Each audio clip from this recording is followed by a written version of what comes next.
Hey, this is Brooke Williamson, and you're listening to the Renegade Millionaire Show with Winnie's son.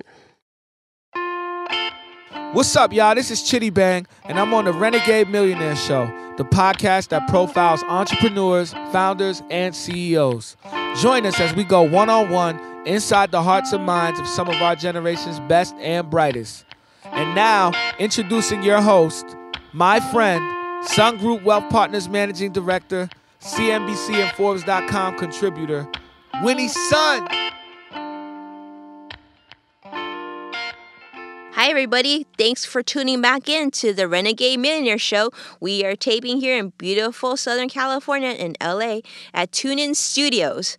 And this is your host, Winnie's son at Sun Group Wealth Partners, where you know I'm a financial advisor and managing director. I'm super excited to be speaking with you all today. And of course, you know, you always have an open invitation. If you have any questions pertaining to your own portfolio or how to better manage your investments, all you need to do is reach out. And you can find me at winnieson.com. And that's Winnie spelled like Winnie the Pooh. And with that, what's going on with finances? Well, let's talk about something kind of fun. Did you know that most executive chefs actually don't even cook? I just found that out. In fact, I'm writing a book. I'm putting together a project I'm kind of excited about that I'll share with you today about chefs and some of their financial tendencies. So that's kind of a teaser. So you'll be able to learn more about that as we go through in time. I haven't even started writing it yet, but just know that it's coming. But what I have done is I've started on a whole chef series for my Forbes contributorship pieces. So please follow me there as well. And those pieces will be posted at winnieson.com. And with that, let's get started with the show. Okay, my chefy friends, you know, I am always here to share with you some people that you all want to meet. They're people that I want to meet. How many of you watch Top Chef, Bravo Networks? I know I do. And, you know, I only watch those of you who listen to this show, you know, I only get to watch about 1 hour TV every month. But this is the show. I tell my husband, you can cancel all the channels, but you cannot cancel Bravo because I need to watch my Top Chef, my guilty pleasure. And I think it's because I can't cook that well. And that's probably why I love the show so much. But today, Chef, I am super excited to introduce you because I'm a huge fan of hers. Not only because of what she does on screen, but just because of who she is.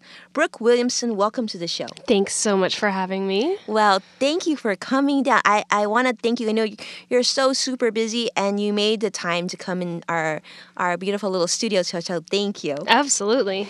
And especially because, so Brooke, the thing that I knew this from watching you on the show. So I know people tell you this all the time.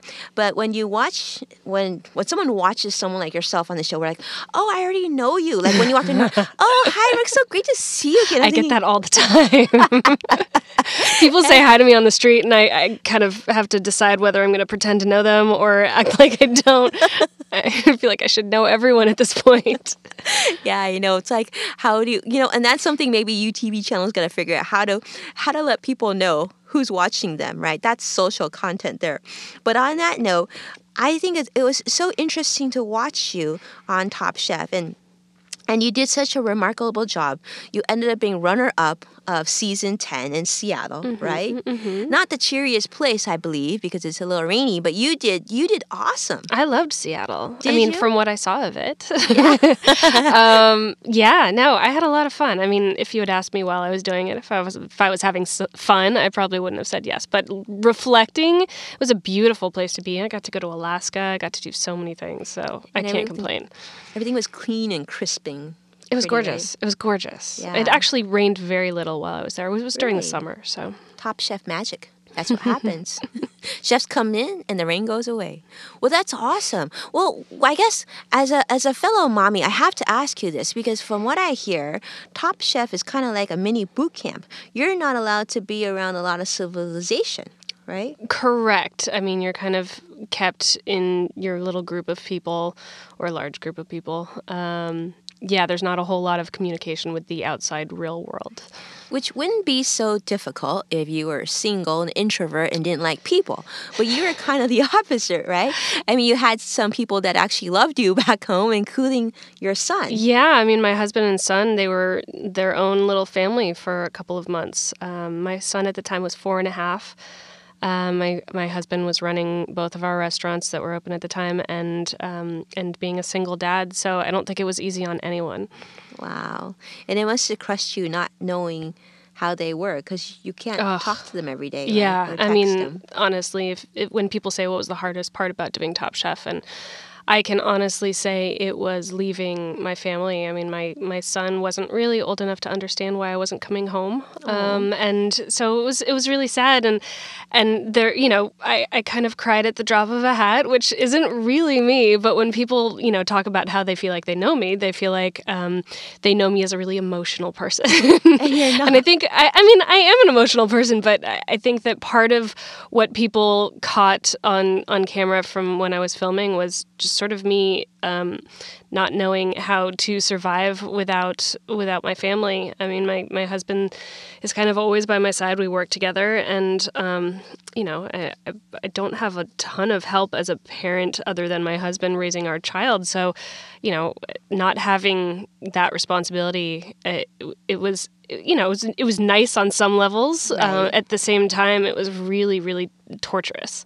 Right. And on top of it, you're also in many respects, the toughest cooking competition on the planet, because everybody is watching your every move. Yeah, I mean, in some sense, that made it a little bit easier because my mind was always occupied. There was very little time to sort of sit and ponder what was going on at home.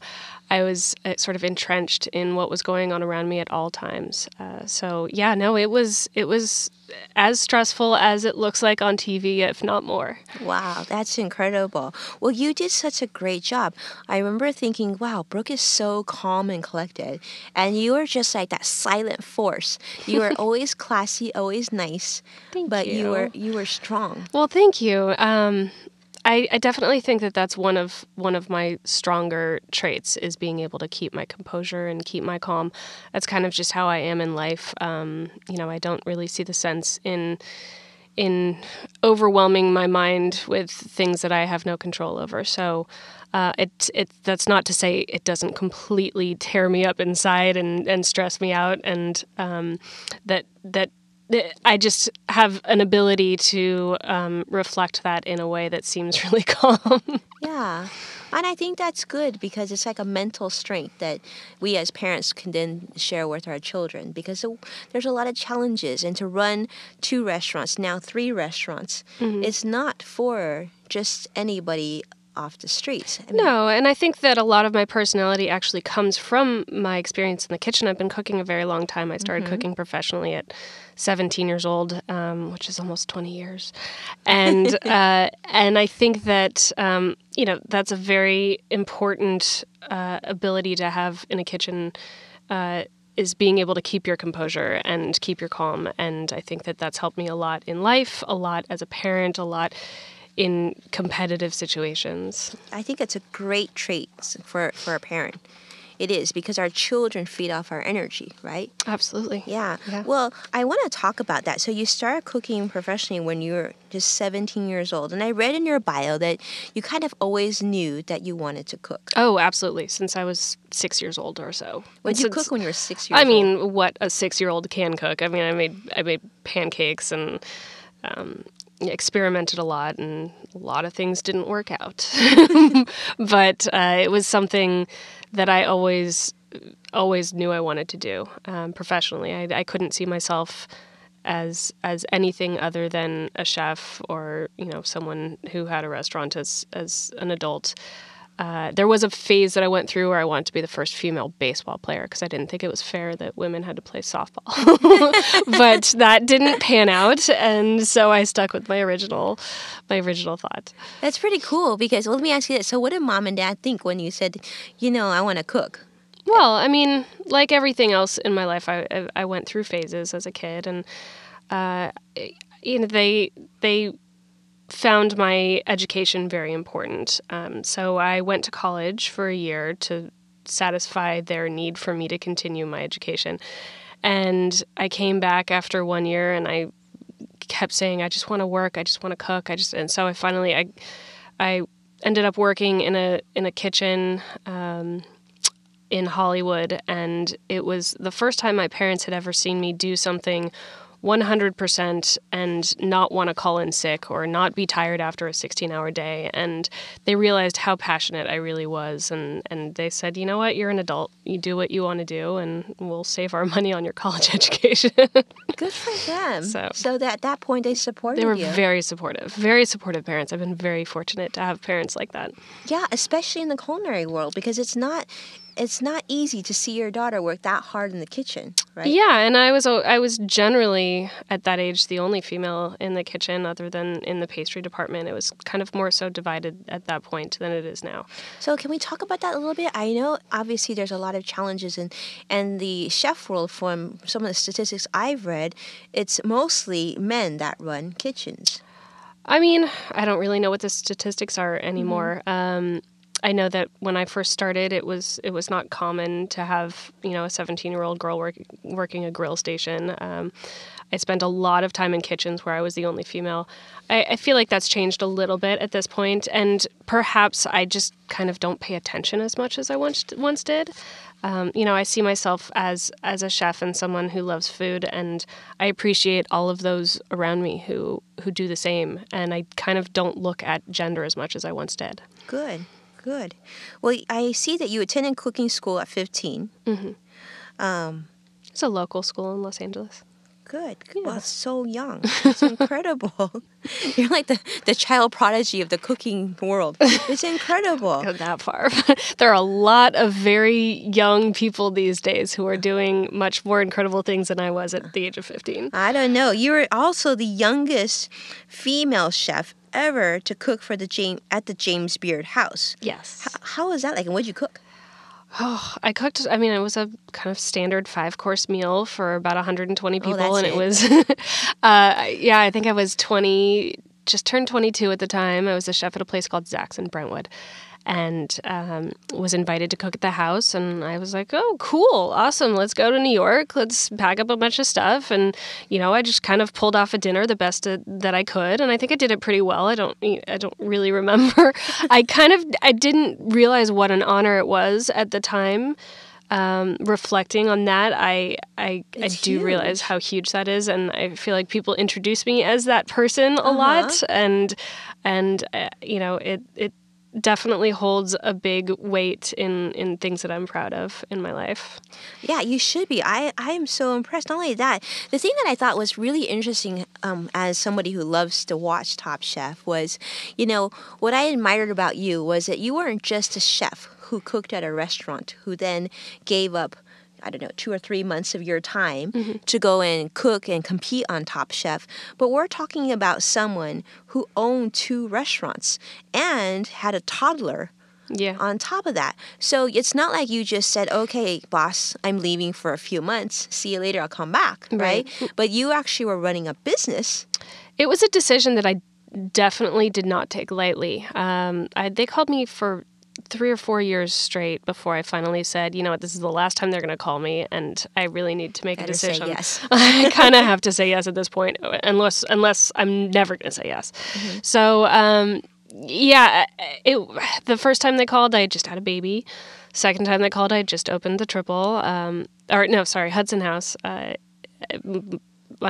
My husband and my restaurant, which is still open. And then the third time they called, I just opened the Triple. So it was kind of, I kept having babies, and it was not as easy to detach as one would think. And a lot of people who do the show, I think, have kind of nothing to lose. And I just kind of had a lot to lose, and was terrified of what I might look like in a competition scenario with a bunch of really young chefs who were on the line every night. And I wasn't anymore. In life, maybe not so much. And I had a child. My husband and I would take turns going home to put him to bed. So I wasn't in the trenches of working on the line every night anymore. And I was very nervous about that. Oh, that's interesting. That's true, because that's what I did read. I mean, it's interesting that when you're an executive chef, you actually do less cooking than you normally. And when you have multiple restaurants, I mean, it's if you're concerned, if you're the type of chef who's concerned about how they're running all the time, you have to be available to go check on one place or the other at any given moment. So I can't depend on myself to work a station every night. Right, that makes sense. It's just not good business sense. I've heard, and I'm sure you've heard too, that Thomas Keller has cameras and TVs in all his different restaurants. You might get to that point. We have cameras in every room in every restaurant. Yeah, it's almost a necessity, right? It is. And, just even so that everyone knows that you're always possibly watching at any given moment. Yeah. Yeah, it's good. You have a smart restaurant. It's smart automation. That's really cool. Well, let's talk about that. I'm just curious. So when Hudson was born, right? You obviously in the restaurant business, you're running some pretty long hours. I mean, how many hours do you work outside the home right now? I don't really know. I don't count them. The restaurants are my second home. So I don't know. I'm at home long enough to get sometimes a decent night's sleep, and then I'm not. I drive my son to school and pick him up from school, but otherwise I'm at work. My husband and I try to go out to dinner once in a while. Sometimes we play hooky in the middle of the day and go see a movie if things are calm. I do travel a lot, more so than I ever have, around the country, which has been a lot of fun, getting to see and meet other great, incredible people and learn from them. I don't count really how many hours I'm at the restaurants. If I'm available and I pick my son up from school, I go back to the restaurant and that's where he has dinner. That's his dinner at home. We don't cook dinner at home more than once a week, really. We go to the restaurants and we cook dinner at the restaurant and we sit down at a table and have dinner. So, they feel like home. Today he actually had a sick day from school, and that's not laying in bed at home is not an option really for him. So he has to go to work and get in a sleeping bag and lay in the office, which he's totally fine with. So yeah, but at least he's with daddy right now. Yes, right? yes. So that's kind of cool. Yeah. I mean, that's the thing about kids. I was talking about another guest about that. It's like, at the end of the day, I just talked to Brian Dickinson, who, climbed Mount Everest, and he's like, yeah, the kids love to climb. I'm like, Brian, you realize, right?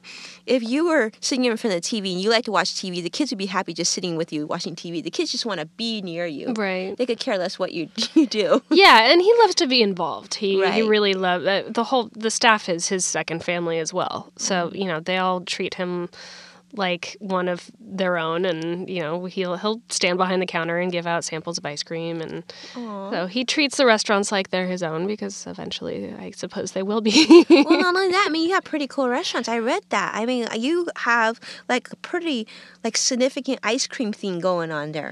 We do. We have an incredible pastry chef. Her name is Kristen, and she's sort of transformed the pastry area of Playa Provisions into this magical wonderland full of sprinkles.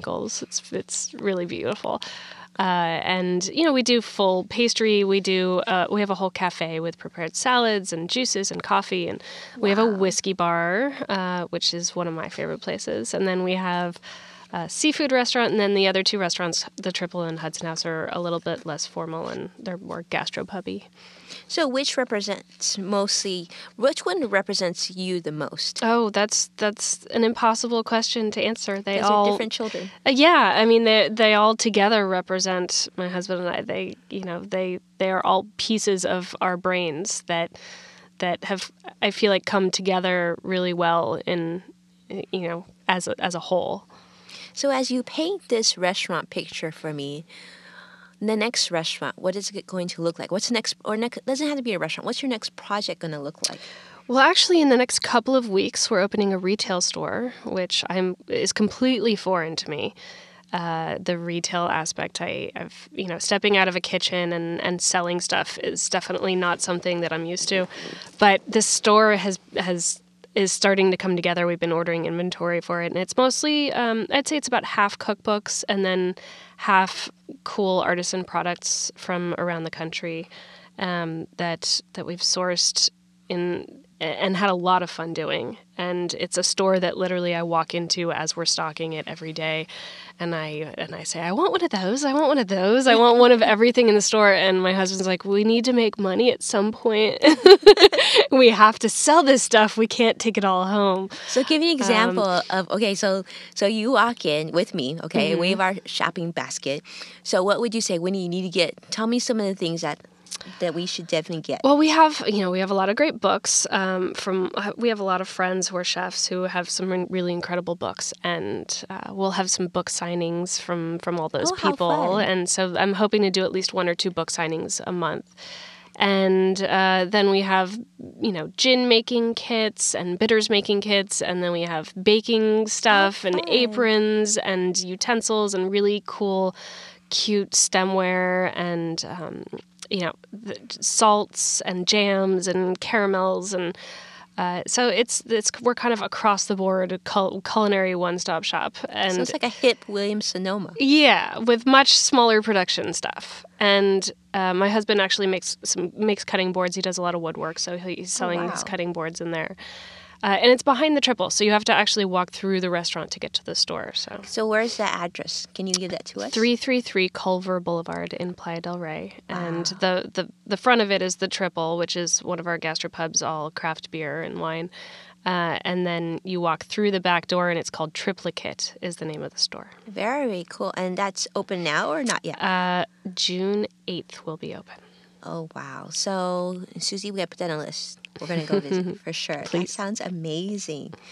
Wow. Shopping and eating. Woohoo. 2 things we like to do. Amazing. Well, let's talk about a little bit more. So I'm just so interested. So can you tell us really about your chef life? So some of the things that you maybe were surprised about being a chef, and maybe some surprises that you encountered on the show itself. I mean, everything on the show was a surprise. Really? They do a really, really good job of not informing you of anything that's coming next. So you really don't know when those things, they go quick fire. It's really quick fire. Really quick fire. I mean, it's all, that clock is real. There aren't takes of what you're doing. You have one chance to do it, and if you screw up, that's how it rolls. There was a scene, if you watched my season in Alaska, where I had to get on a helicopter. Mm-hmm. You were scared. I am terrified of heights, and I think the entire journey I kept saying they're going to make me do something I'm really terrified of, and I kept feeling like they were going to tailor some challenge to me, and honestly they don't. I happened to get that far, and that was the challenge that was next, and I had to take a helicopter to the glacier for the challenge. And honestly, I had absolutely no idea it was coming. We pull up onto that helipad, and you can see on the show, you can see the panic wash over my face, and the tears start streaming down my face. I had no idea it was coming. You were so composed until that point. And too. yeah, I mean, there are things that absolutely terrify me. But for me, saying I won't do something, that was never an option for me. Part of doing the show was to challenge myself in absolutely more ways than just a culinary sense. And I feel like I grew so much as a person by doing it and by sort of letting go and not having control. I'm a total control freak. So surprises aren't an exciting thing for me. I really like to have my life mapped out and planned out. And, I'm the kind of person that makes my son's dinner or makes my son's lunch for school the night before, because I want to make sure that my morning is scheduled enough to have things run smoothly as they possibly can go. So hold on, let me ask you this, only because as a fellow mommy, what's in your son's lunchbox or snack pack? It needs to be different every day. Okay, let's talk about that. So today is what day? Today's Wednesday. Monday, what did you pack for him? Did he go to school on Monday? He went to school on Monday. I don't remember. I think he had a prosciutto sandwich. We get pretzel rolls at the restaurant, and he loves them. So a prosciutto sandwich on a pretzel roll. I like to put some fruit in there. Might have been a banana. He's definitely a California kid and had a package of seaweed somewhere in there.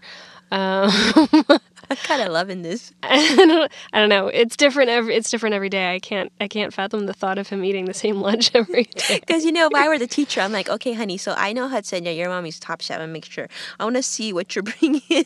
Well, if he could eat cucumbers and soy sauce every moment of his life, that's what he would eat. Really? Yeah, he would cucumbers and soy sauce. I mean, he loves teriyaki salmon.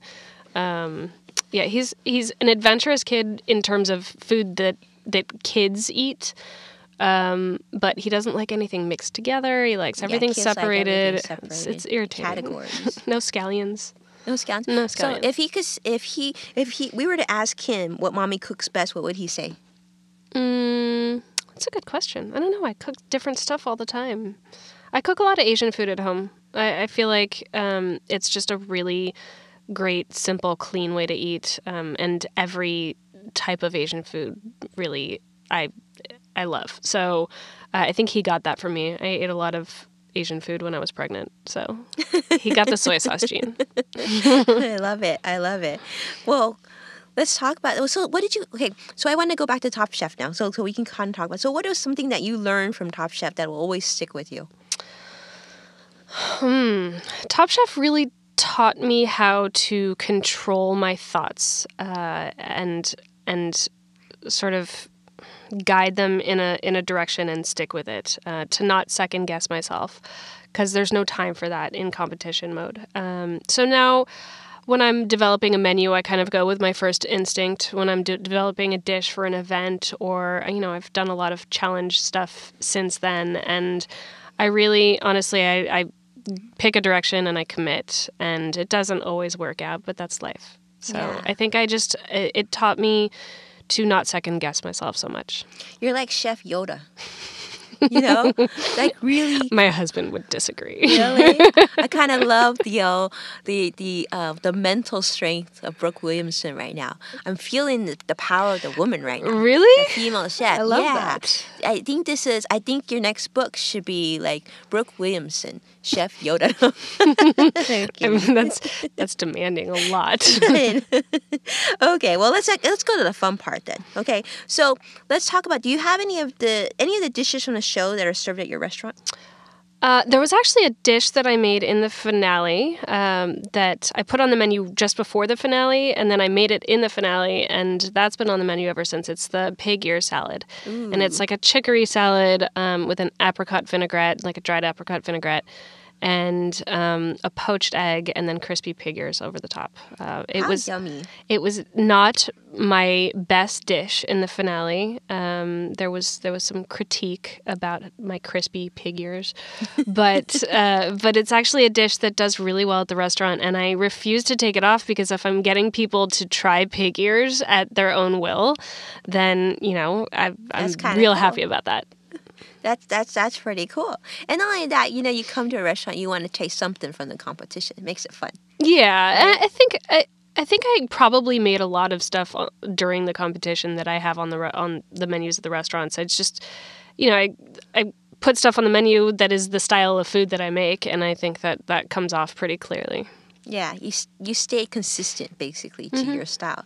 That's really cool. So let's talk about that. So what's your favorite ingredient to cook with? Oh, that's a really tough question. That's a question that I'm asked all the time. I'm sure, because you're a chef. And it's really tough. Like people asking me what my favorite stock is. I mean, you just have to know. But I don't have an answer. I would never have an answer for that. Favorite ingredient? I don't have one. Really? I might actually say fish sauce.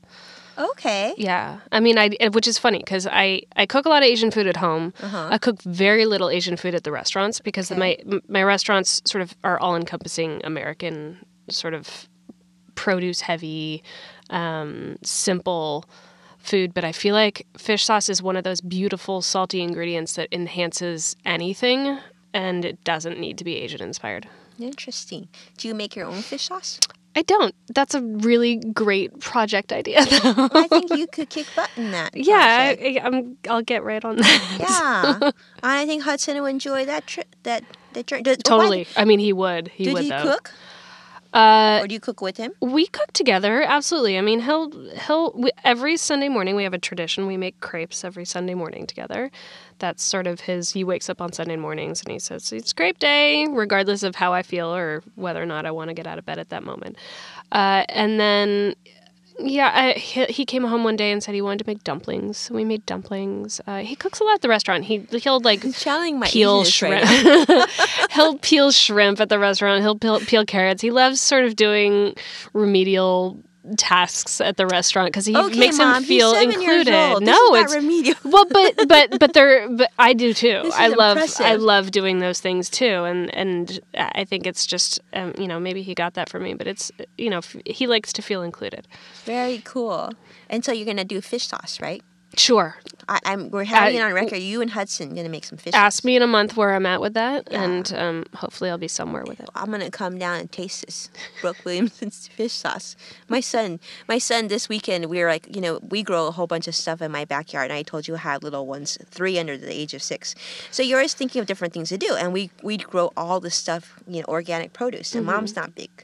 Mom cooks. I cook as much as I can, but definitely not chef, not even close. But we grew like green onions like crazy. So I said, there's got to be something you can do with these green onions. Mm-hmm. So I said, what about like green onion infused oil? I thought that seems simple enough for us to do. So I think that's what we're going to try and do sometime this month. Yeah. Yeah. I'll have to let you know how that goes. No, I mean, preserving things is a great way to go too. I mean, salt is a great tool in making things last. So green onion chips or fermenting. I mean, green onion chips. I'm sure they would be tasty. That's a lot of work. Yeah. Do you have a dehydrator? I do. Okay. Oh no, I wouldn't even try that. But I'm sure I'm not that adventurous. I can make waffles, but that's about it. Waffles are hard to do well. No, it just has to. Well, for me, my kids aren't too difficult to please. So. I love it. I make mochi waffles. That's my signature. Yum. Yeah, because they're rice flour that's sort of chewy. Yum. Yeah, and chewy and gooey. Yum. Mm-hmm. Yum. I love it. So let's talk about this. So, I love my husband to pieces, but I can't imagine working with him all day long. And you work in the restaurant with hubby. How is that like? It depends on the day. It's not always easy. We actually spend much less time together than we ever have because one, I travel a lot. 2, we have multiple restaurants, so there are so many different places to be at once, and sometimes our paths cross. Sometimes we'll take one car for the day and go everywhere together, but not often. So we're often in different places at once. So at different places at different times, if that makes sense. And yeah, I mean, that's why we actually have to go out of our way to plan a date night sometimes, just so that we can sort of take a moment and step back from the restaurants. I mean, we text and call each other all day long. But yeah, I mean, we're not ever really in the kitchen cooking together unless it's for a specific event. Oh, I see. So does your husband still cook on the line or not really? Once in a while. I mean, when we change the menu, we definitely spend a couple of days in the kitchen making sure that all the dishes are done how we would expect them to be and that everybody's trained properly and knows how to make those dishes. And when we change the menu, we do it together and we make sure that neither of us is left out of a menu change or disapproves of an item going on the menu, which happens. I mean, it's definitely, work collaboration is not always easy, but neither is life collaboration. Neither is parenting. So exactly. I feel like there are a lot of challenges, and we just, it's the only capacity that we've ever known each other in.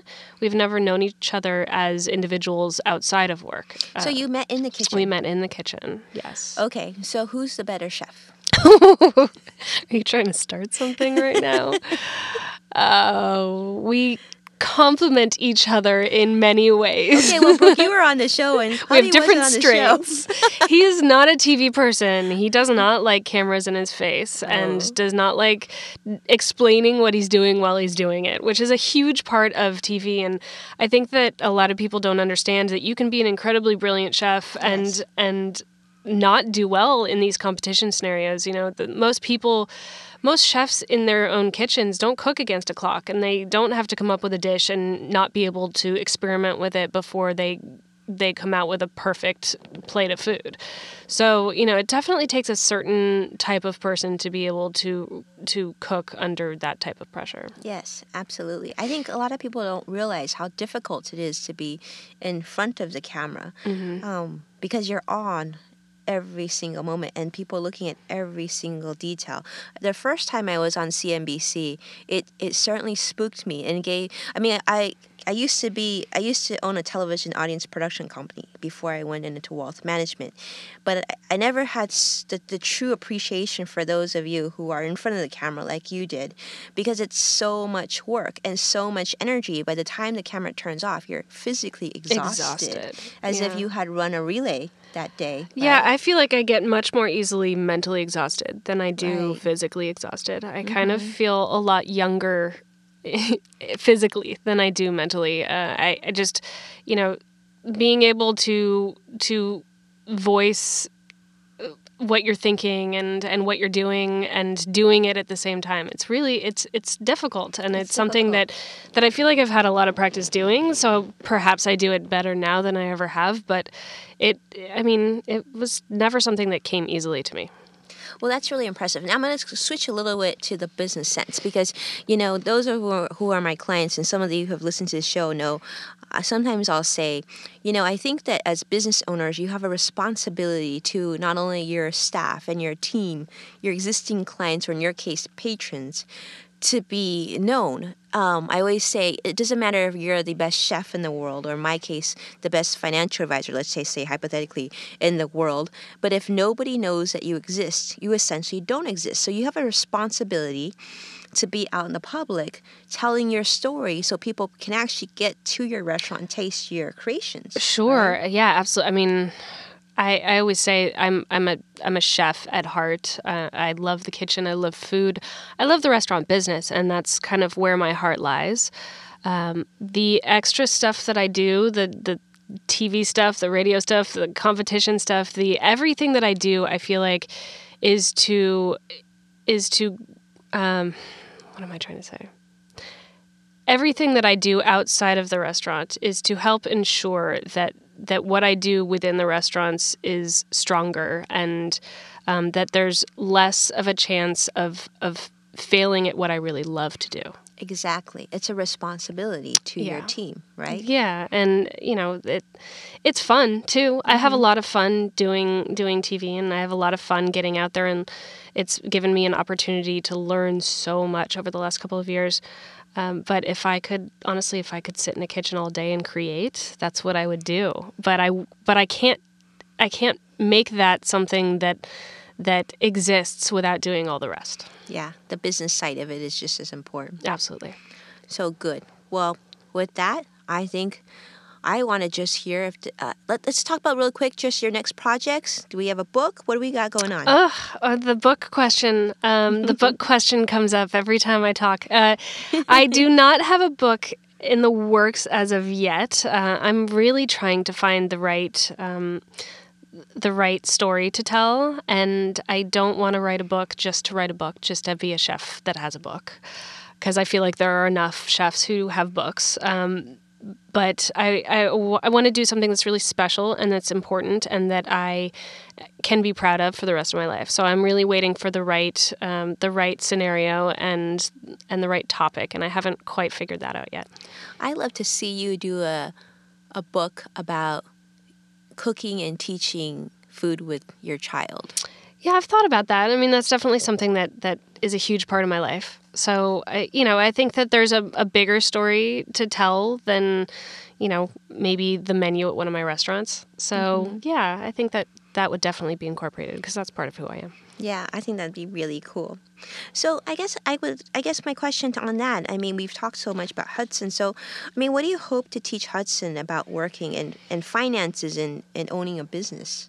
Well, I mean, I think that he's being taught a really good life lesson in the sense that when you decide that you're going to throw your life into something, that it's not always easy, and it sometimes means that you have to miss things that are important to you on other levels, that there are choices that you have to make that aren't always easy, and that if you work really hard, that pretty much anything is possible. So, I think that he is very understanding that when he is home from school sick, he can't lay in bed all day. He needs to, do what we need to do because that's part of life and that's how we live the lifestyle we live. And if he expects to do that, then, there's a lot that goes with that. So I think we've done a pretty good job at that. I think that he understands that when you work hard, you can play hard sometimes. But